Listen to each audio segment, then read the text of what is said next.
जय हिंद आप सभी को। आज एडिटोरिया पाजर का प्रैक्टिस सेट नंबर 17 देखेंगे।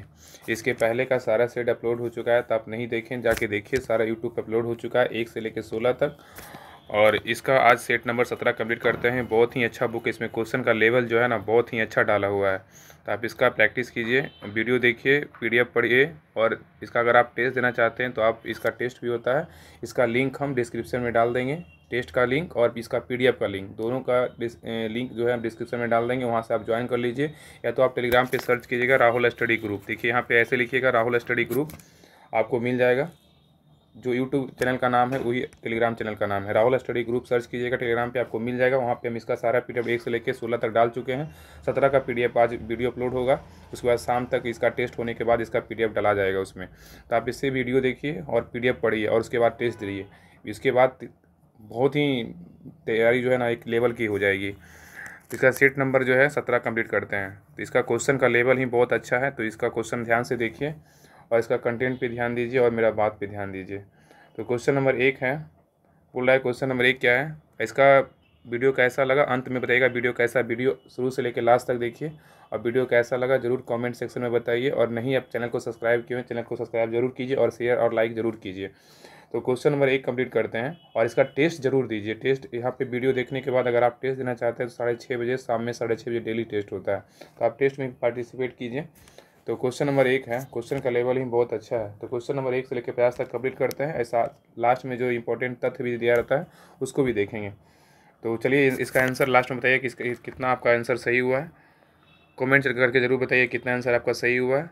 टेस्ट देने से क्या होता है, कन्फ्यूजन दूर होता है। जितना आप टेस्ट दीजिएगा, जितना आपके आँखों से नज़र क्वेश्चन से नज़र मतलब जो है आपके नज़र से क्वेश्चन जितना आपके पास से पास करेगा उतना ही आपके लिए बहुत ही यूजफुल होगा।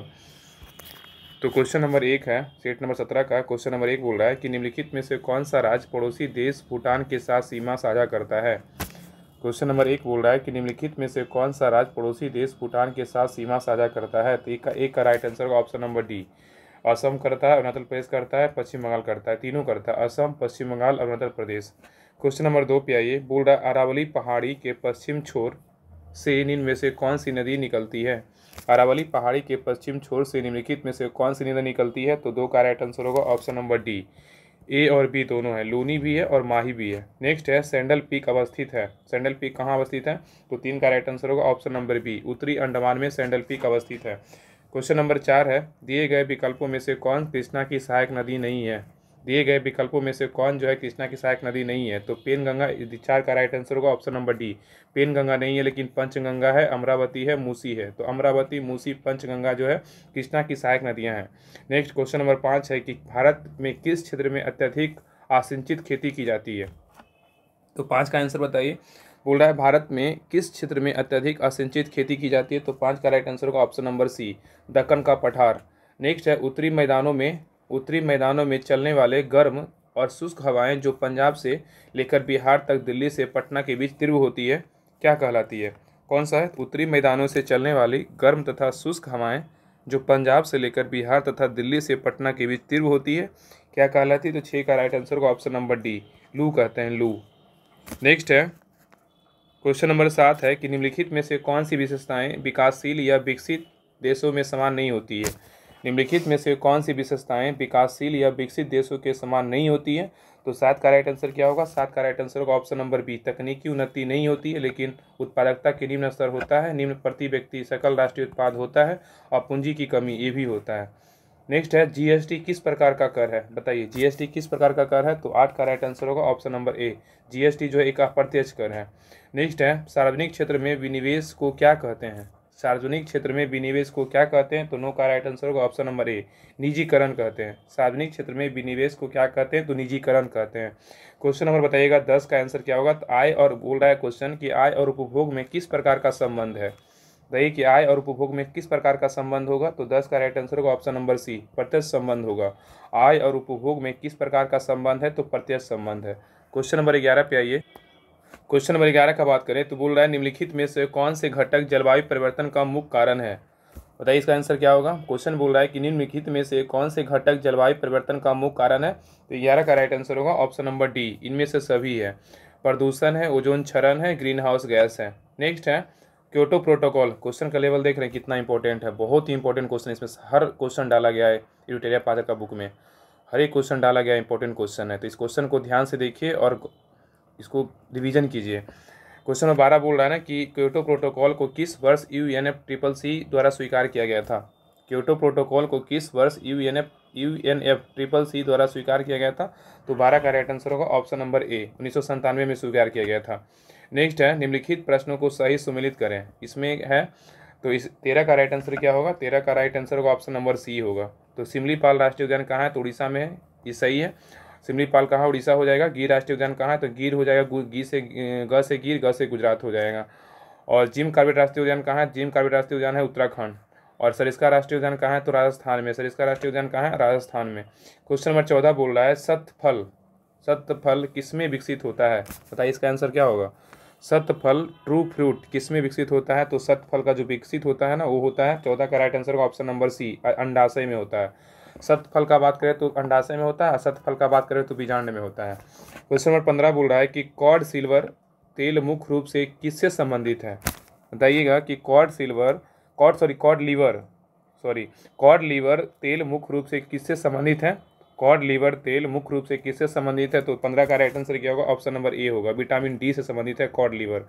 नेक्स्ट है निम्न में से किसे प्रोटीन का कारखाना कहते हैं, निम्नलिखित में से किसे प्रोटीन का कारखाना कहते हैं, तो 16 का राइट आंसर होगा ऑप्शन नंबर सी, राइबोसोम को कहते हैं। क्वेश्चन नंबर 17 है, बोल रहा है कि वह जीव जिनमें केंद्रक झिल्ली का अभाव होता है, बताइए कि वह जीव जिसमें केंद्रक झिल्ली का अभाव होता है को क्या कहा जाता है, उसको क्या कहते हैं। तो 17 का राइट आंसर होगा ऑप्शन नंबर डी, प्रोकैरियोटिक कहते हैं। नेक्स्ट है निम्नलिखित में से कौन संशोधित भूमिगत तना का एक उदाहरण है, निम्नलिखित में से कौन संशोधित भूमिगत तना का एक उदाहरण है, तो 18 का राइट आंसर होगा ऑप्शन नंबर ए, आलू है। नेक्स्ट है निम्नलिखित में से कौन सा कथन फ्लोएम के बारे में सही है, निम्नलिखित में से बोल रहा है कि कौन सा कथन फ्लोएम के बारे में सही है, तो 19 का राइट आंसर होगा ऑप्शन नंबर बी, फ्लोएम जो है फोटोजेनेटिक उत्पादकों का परिवहन करता है। फ्लोएम क्या करता है, फोटोजेनेटिक उत्पादकों का परिवहन करता है।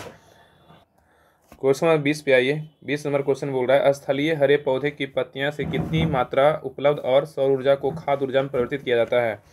स्थलीय हरे पौधे की पत्तियों से कितनी मात्रा में उपलब्ध सौर ऊर्जा को खाद्य ऊर्जा में परिवर्तित किया जाता है, तो 20 का राइट आंसर होगा ऑप्शन नंबर ए होगा, 1%। क्वेश्चन नंबर 21 बोल रहा है बताइए इसका आंसर, कैल्शियम कार्बाइड का उपयोग हरे फलों को पकाने के लिए किया जाता है क्योंकि यह क्या बनाता है। कैल्शियम कार्बाइड का उपयोग हरे फलों को पकाने के लिए किया जाता है क्योंकि यह क्या बनाता है। 21 का राइट आंसर होगा ऑप्शन नंबर ए होगा, एसिटिलीन होगा। नेक्स्ट है एन कोष में अधिकतम इलेक्ट्रॉनों की संख्या कितनी होती है। एन कोष में अधिकतम इलेक्ट्रॉनों की संख्या कितनी होती है, तो 22 का राइट आंसर होगा ऑप्शन नंबर डी होगा, 32 होता है। नेक्स्ट है आधुनिक आवर्त सारणी के उस समूह का नाम बताएं, आधुनिक आवर्त सारणी के उस समूह का नाम बताएं जिसमें ऐसे तत्व है जो सभी गैसें हैं। आधुनिक आवर्त सारणी के उस समूह का नाम बताएं जिसमें ऐसे तत्व हैं जो सभी गैसें हैं, तो 23 का राइट आंसर होगा ऑप्शन नंबर डी, समूह 18। क्वेश्चन नंबर 24 बोल रहा है कि प्रेरक वो रासायनिक पदार्थ होते हैं, प्रेरक वो रासायनिक पदार्थ होते हैं जो जल में घुलकर मुक्त करते हैं। प्रेरक वो रासायनिक पदार्थ होते हैं जो जल में घुलकर मुक्त करते हैं क्या, तो इसका राइट आंसर 24 का राइट आंसर क्या होगा, option number D, OH minus करता है।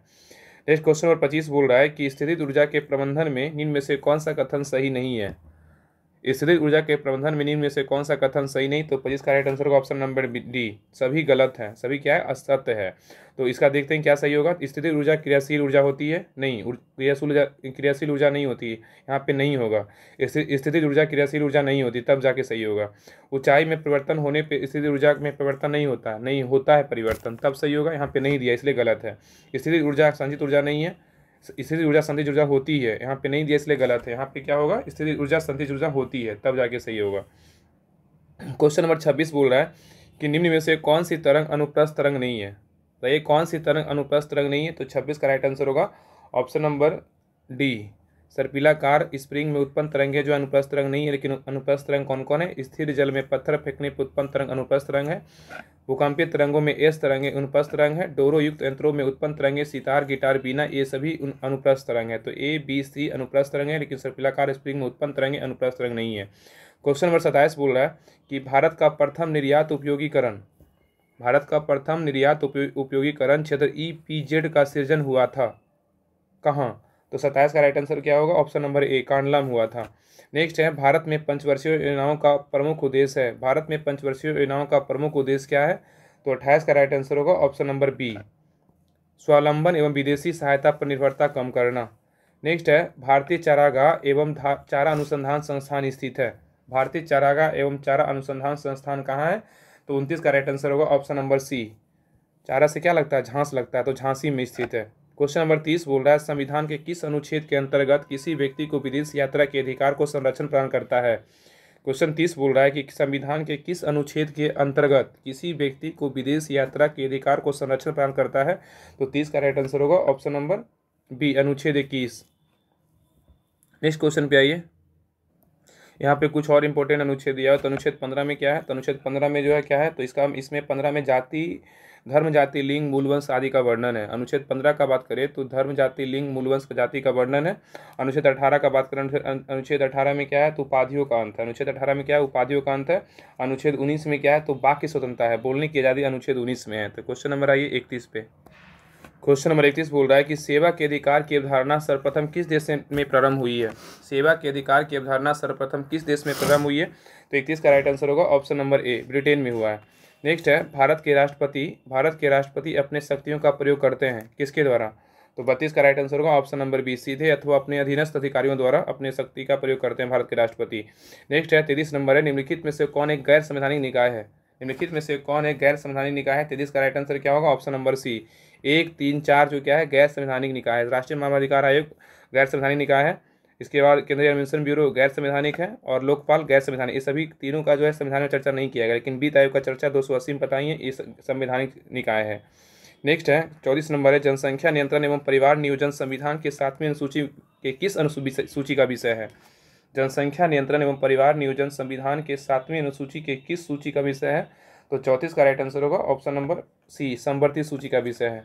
नेक्स्ट है, राज्य सरकार का कार्यकारी अध्यक्ष संवैधानिक प्रमुख कौन होता है? राज्य सरकार का कार्यकारी अध्यक्ष संवैधानिक प्रमुख कौन होता है? तो 35 का राइट आंसर होगा ऑप्शन नंबर ए, राज्यपाल होता है। नेक्स्ट है, निम्नलिखित में से किस समिति आयोग ने न्याय पंचायतों के गठन का सिफारिश की थी? निम्नलिखित में से किस समिति आयोग ने न्याय पंचायतों के गठन की सिफारिश की थी? तो 36 का राइट आंसर होगा option number B, Ashok Mehta समिति। किस समिति या आयोग ने न्याय पंचायतों गठन की सिफारिश की थी? तो 36 का राइट आंसर होगा option number B, Ashok Mehta समिति।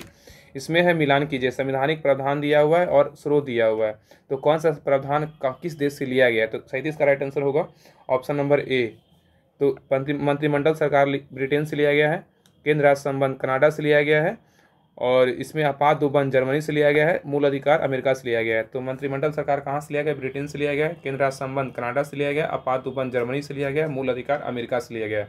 लेकिन मूल अधिकार का बात करें अमेरिका, लेकिन मूल कर्तव्य का बात करेगा तो रूस हो जाएगा। क्वेश्चन नंबर 38 है, बोल रहा है, सल्तनत काल में राजस्व विभाग का प्रमुख क्या कहलाता था? सल्तनत काल में राजस्व विभाग का प्रमुख क्या कहलाता था? तो 38 का राइट आंसर होगा ऑप्शन नंबर ए, वजीर कहलाता था। नेक्स्ट है, चार बाग बनाने की परंपरा की शुरुआत किस शासक के समय हुआ था? चार बाग बनाने की परंपरा की शुरुआत किस शासक के समय हुआ था? 39 का राइट आंसर होगा ऑप्शन नंबर बी, अकबर के समय हुआ था। क्वेश्चन नंबर 40 पे आइए। क्वेश्चन नंबर 40 बोल रहा है कि मंदसौर अभिलेख निम्न में से किस शासक से संबंधित है? मंदसौर अभिलेख निम्न में से किस शासक से संबंधित है? तो 40 का राइट आंसर होगा ऑप्शन नंबर ए, यशोवर्मन से संबंधित है। नेक्स्ट है, ह्वेनसांग के संबंध में कौन सा कथन गलत है? ह्वेनसांग के संबंध में कौन सा कथन गलत है? तो इसका राइट आंसर 41 का राइट आंसर क्या होगा? ऑप्शन नंबर डी, सभी सत्य है। हर्षवर्धन के शासनकाल में भारत आया था ह्वेनसांग, सही है। इसका भ्रमण वृत्तांत स्वीकी में वर्णित है, बिल्कुल सही है, ये भी सही है। ह्वेनसांग ने बुद्ध की प्रतिमा के साथ सूर्य एवं शिव की प्रतिमाओं का भी पूजन किया था, तीनों कथन सही है। नेक्स्ट है, सैंधव सभ्यता के प्रमुख स्थल रोपड़ किस नदी के किनारे स्थित है? सैंधव सभ्यता के प्रमुख स्थल रोपड़ किस नदी के किनारे स्थित है? तो 42 का राइट आंसर होगा ऑप्शन नंबर डी, सतलज नदी के किनारे स्थित है। नेक्स्ट है, उत्तरकालीन मुगल सम्राट में सर्वाधिक समय तक शासन किसने किया था? उत्तरकालीन मुगल सम्राट में सर्वाधिक समय तक शासन किसने किया था? 43 का राइट आंसर होगा option number C, Shah Alam द्वितीय ने किया था। नेक्स्ट है, प्रमुख जैन तीर्थकारों में अरिष्ट नेमी जो है 22वें तीर्थंकर थे, का प्रतीक चिन्ह क्या है? प्रमुख जैन तीर्थकारों में अरिष्ट नेमी जो 22वें तीर्थंकर थे, उनमें उनका प्रतीक चिन्ह क्या था? 44 का राइट आंसर होगा ऑप्शन नंबर ए, शंख था। नेक्स्ट है, लंगर व्यवस्था को किस गुरु ने अस्थायी बना दिया था? लंगर व्यवस्था को किस सिख गुरु ने अस्थायी बना दिया था? तो 45 का राइट आंसर होगा option number D, Guru Angad बनाए थे। गुरु अंगद कैमे गुरु थे? दूसरे गुरु थे सिख के। तो लंगर व्यवस्था को किस सिख गुरु ने अस्थायी बना दिया था? गुरु अंगद। क्वेश्चन नंबर 46 बोल रहा है कि निम्नलिखित गवर्नर जनरल में से किसने राजकीय कोषागार को मुर्शिदाबाद से हटाकर कलकत्ता लाया? निम्नलिखित गवर्नर जनरल में किसने राजकीय कोषागार को मुर्शिदाबाद से हटाकर कलकत्ता लाया? तो 46 का राइट आंसर होगा option number A, Warren Hastings. Next है, पहली बार स्वराज शब्द का प्रयोग कब किया गया था? पहली बार स्वराज शब्द का प्रयोग कब किया गया था? तो 47 का राइट आंसर होगा option number B, option number B होगा, 1906 में किया गया था। पहली बार स्वराज शब्द का प्रयोग कब किया गया था? 1906 में किया गया था। नेक्स्ट है, क्वेश्चन नंबर 48 बोल रहा है कि आर्थिक सहयोग एवं विकास संगठन का मुख्यालय कहाँ है? आर्थिक सहयोग एवं विकास संगठन का मुख्यालय कहाँ है? 48 का राइट आंसर होगा ऑप्शन नंबर सी, पेरिस में है। क्वेश्चन नंबर 49 बोल रहा है कि 49वीं समांतर रेखा किन दो देशों की अंतर्राष्ट्रीय सीमा रेखा है? 49वीं समांतर रेखा किन दो देशों की अंतर्राष्ट्रीय सीमा रेखा है? 49 का राइट आंसर होगा ऑप्शन नंबर ए, यूएसए और कनाडा के बीच है, यूएसए और कनाडा के बीच। नेक्स्ट क्वेश्चन 50 पे आइए। क्वेश्चन नंबर 50 बोल रहा है कि निम्नलिखित में से कौन मूल राशि नहीं है? निम्नलिखित में से कौन मूल राशि नहीं है? तो 50 का राइट आंसर होगा ऑप्शन नंबर डी, आयतन मूल राशि नहीं, लेकिन ताप मूल राशि है, द्रव्यमान मूल राशि है, ज्योति तीव्रता मूल राशि है। ताप का केल्विन, द्रव्यमान का किलोग्राम, ज्योति तीव्रता का मात्रा क्या होता है? तो कैंडेला। अब आइए स्मरणीय तथ्य, इसको देखते हैं, ये भी बहुत इंपॉर्टेंट दिया रहता है। अभी तो हिस्ट्री चल रहा है, फिर बायोलॉजी, फिर साइंस आ जाएगा, फिर बीच में ज्योग्राफी शायद है। तो स्मरणीय तथ्य का क्वेश्चन बहुत इंपॉर्टेंट, इसका भी बहुत ज़्यादा इंपॉर्टेंट है। तो इसमें बोल रहा है कि पहला पॉइंट है, सैयद वंश का संस्थापक कौन था? खिलजी खां। सैयद वंश का संस्थापक कौन था? खिलजी खां। और खिलजी खां ने रैयत ए आला की उपाधि धारण किया था। पूछे क्वेश्चन कि रैयत ए आला की उपाधि धारण किसने किया था? तो खिलजी खां ने किया था। लोधी वंश का संस्थापक कौन था? तो बहलोल लोधी। लोधी वंश का संस्थापक कौन था? बहलोल लोधी। पूछेगा क्वेश्चन, पूछेगा अगला नेक्स्ट पॉइंट है ना कि 1504 में आगरा शहर की स्थापना किसने किया था? सिकंदर लोधी ने। क्वेश्चन पूछेगा कि सिकंदर लोधी ने आगरा शहर की स्थापना कब किया था? 1504 में किया था। और सिकंदर लोधी ने मुसलमानों को ताजा निकालने एवं मुस्लिम महिलाओं को मजार पर जाने से प्रतिबंध लगा दिया था। क्वेश्चन आएगा कि कौन सा सुल्तान था, मुसलमान सुल्तान था, जिसने ताजिया निकालने एवं मुस्लिम महिलाओं को मजार पर जाने से प्रतिबंध लगा दिया था? ये था सिकंदर लोधी। और सिकंदर लोधी ने गुलरुखी शीर्षक को फारसी कविताओं की रचना की थी। सिकंदर लोधी गुलरुखी शीर्षक से फारसी कविताओं की रचना की थी। सल्तनत काल में अंतर्राष्ट्रीय बंदरगाह के रूप में प्रसिद्ध था? तो देवल। सल्तनत काल में अंतर्राष्ट्रीय बंदरगाह के रूप में प्रसिद्ध कौन था? तो देवल था। विजयनगर साम्राज्य के संस्थापक कौन थे? हरिहर एवं बुक्का थे। विजयनगर साम्राज्य के संस्थापक कौन थे? हरिहर एवं बुक्का थे। विजयनगर की राजधानी कहाँ थी? तो हम्पी थी। और नेक्स्ट है, विजयनगर बोल रहा है इस वंश के, विजयनगर के बारे में बोल रहा है कि इस वंश के शासक बुक्का प्रथम ने वेद मार्ग प्रतिष्ठापक की उपाधि धारण की थी। इस वंश के शासक जो था ना विजयनगर का, बुक्का प्रथम ने वेद मार्ग प्रतिष्ठापक की उपाधि धारण की थी। आगे बोल रहा है कि देवराय प्रथम के शासनकाल में इटली यात्री निकोलो कोंटी आया था। क्वेश्चन आएगा कि देवराय प्रथम के शासनकाल में इटली यात्री कौन आया था? निकोलो कोंटी आया था, विजयनगर आया था। देवराय द्वितीय के शासनकाल में फारसी राजदूत अब्दुल रज्जाक विजयनगर आया था। देवराय प्रथम का बात करें निकोलो कोंटी, और देवराय द्वितीय का बात करें अब्दुल रज्जाक विजयनगर आया था। देवराय तृतीय को जगबेटकर की संज्ञा दी गई। देवराय द्वितीय को जगबेटकर की संज्ञा दी गई। नेक्स्ट है कृष्णदेव राय के शासनकाल में पुर्तगाली यात्री डोमिगोस पायस विजयनगर आया था। तो क्वेश्चन पूछेगा कृष्णदेव राय के शासनकाल में पुर्तगाली यात्री कौन था जो विजयनगर आया था? तो डोमिगोस पायस था। नेक्स्ट पॉइंट बोल रहा है कृष्णदेव राय के शासनकाल में पुर्तगाली यात्री बारबोसा विजयनगर आया था। कृष्णदेव राय के शासनकाल में वह कौन सा पुर्तगाली यात्री था जो विजयनगर आया था? तो ये था बारबोसा। कृष्णदेव राय के शासनकाल में पुर्तगाली यात्री बारबोसा विजयनगर आया था। नेक्स्ट है अच्युत राय। अच्युत राय के शासनकाल में पुर्तगाली यात्री नुनीज विजयनगर आया था। अच्युत राय के शासनकाल में पुर्तगाली यात्री कौन था? नुनीज विजयनगर आया था। मुगल शासक बाबर ने अपनी आत्मकथा में कृष्णदेव राय की भारत का सबसे शक्तिशाली शासक बताया था। मुगल शासक कौन था? तो बाबर था। उसी ने अपनी आत्मकथा में कृष्णदेव राय को भारत का सबसे शक्तिशाली शासक बताया था। आगे बोल रहा है कृष्णदेव राय के दरबार में तेलुगु साहित्य के प्रसिद्ध कवि रहते थे जिन्हें अष्टदिग्गज कहा जाता था। कृष्णदेव राय के दरबार में तेलुगु साहित्य के प्रसिद्ध कवि रहते थे जिन्हें अष्टदिग्गज कहा गया है। विजयनगर साम्राज्य के पतन का कारण तालीकोटा युद्ध था। क्वेश्चन पूछेगा विजयनगर साम्राज्य के पतन का कारण क्या था? तो तालीकोटा का युद्ध था। और तालीकोटा का युद्ध कब हुआ था? 23 जनवरी 1565 को हुआ था। तालीकोटा का युद्ध कब हुआ था? 23 जनवरी 1565 को हुआ था। तो ये सेट नंबर 17 कंप्लीट हो गया है। और इसके पहले का सेट आप जाके देखिए, अगर नहीं देखें जरूर जाके देखिए, बहुत ही अच्छा क्वेश्चन है। और इसका PDF अपलोड किया हुआ टेलीग्राम पे, और सारा वीडियो भी 1 से लेकर 16 तक वो अपलोड है। तो नहीं देखें तो बारी बारी से जाके वीडियो देखिए। इसका हम प्लेलिस्ट, एक स्पेशल प्लेलिस्ट बना देंगे, सारा वीडियो उसी में रहेगा। अगर आप राहुल स्टडी ग्रुप को सब्सक्राइब नहीं किए, जरूर सब्सक्राइब कीजिए। लाइक नहीं किए वीडियो को जरूर लाइक कीजिए, और कोई भी प्रॉब्लम है तो कमेंट सेक्शन में बताइए कि हाँ इसमें क्या किया जाए। कुछ अगर सुधार, अगर आपको फीडबैक देना, जरूर कमेंट सेक्शन में फीडबैक दीजिए कि वीडियो कैसा लगा, और लाइक शेयर सब्सक्राइब जरूर कीजिए। और इसका PDF चाहिए तो आपको हम बताते हैं, आप राहुल स्टडी ग्रुप टेलीग्राम पे सर्च कीजिएगा, हम सारा का लिंक जो है ना डिस्क्रिप्शन में डाल देंगे, आप वहाँ से लिंक पे क्लिक करके आप ज्वाइन कर लीजिएगा। इस पर आपको सारा PDF मिलेगा राहुल स्टडी ग्रुप पे। और इस पर नंबर 1 ग्रुप टेस्ट सीरीज जो है, इसमें आपको टेस्ट होता है, इसमें बिहार दरोगा का टेस्ट होता है, और शाम में 6:30 बजे अभी फिलहाल एडिटोरिया पाजर का प्रैक्टिस सेट डेली टेस्ट हो रहा है। तो आप जाइए इस ग्रुप को ज्वाइन कीजिए और टेस्ट दीजिए, यहाँ से पढ़िए और वहाँ जाके प्रैक्टिस कीजिए। और इसमें आपको राहुल स्टडी ग्रुप में GK क्यूज बोर्ड PDF जितना भी सारा जो भी नोट्स रहता है सारा हम इस ग्रुप में डाल देते हैं। और चैनल को सब्सक्राइब जरूर कीजिए। और एक स्पेशल करेंट अफेयर्स का चैनल है कुमार गौरव सर का, जो डेली क्लास लेते हैं गौरव सर, उसका डेली 10 क्वेश्चन उस ग्रुप में डाला जाता है। इसमें बहुत सारा शुरू से लेके, बहुत पुराना ग्रुप है, इसमें बहुत सारा आपको करंट अफेयर्स का क्वेश्चन मिल जाएगा, डेली क्वेश्चन इसमें डलाता है। तो डेली करंट अफेयर्स भाई कुमार गौरव सर, इसका भी लिंक डाल देंगे ग्रुप में, तब जाके ग्रुप ज्वाइन कीजिए और अच्छे से तैयारी कीजिए। और वीडियो कैसा लगा जरूर कमेंट सेक्शन में बताइएगा। वीडियो को लाइक जरूर कीजिएगा, और सब्सक्राइब अगर नहीं किए तो सब्सक्राइब जरूर कीजिएगा। तब तक के लिए जय हिंद।